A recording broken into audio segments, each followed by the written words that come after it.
有冇朋友仔個耳仔成日都嗡嗡響，成日覺得自己攰賴賴，做乜嘢都冇心情嘅？同埋咧嚟 M 咧係啲啲咁樣嚟嗰啲，又冇頭神，即係個手度攞住個黃旗，你又去揾個黃旗喺邊度嗰啲啊？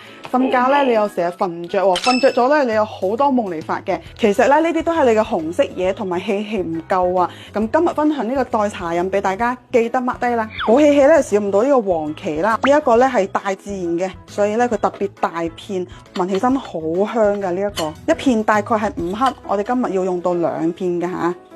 有黃芪啦，通常會搭配埋黨參嘅，仲有啲當歸、桂圓、紅棗3粒同埋杞子。嗱，呢一個咧係10克，其他啲都係5克嘅嚇。呢個紅棗記得要去核喎，全部洗乾淨咧就可以開始煲啦。如果咧你係比較怕燥嘅，你仲可以加啲麥冬或者花旗參一齊煲嘅嚇。加滿啲水佢，我哋煲一大壺咧可以1日都飲嘅。你就將佢代茶飲就 OK 噶啦。我哋煲佢20分鐘。呢款養生茶咧就只啱我哋嚟完姨媽去飲噶啦。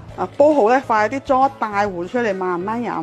女仔咧想養好自己啊，買翻個靚啲嘅奶茶杯，咪當自己飲緊奶茶咯，係咪？超級養生添啊！你好得意啊！拜拜。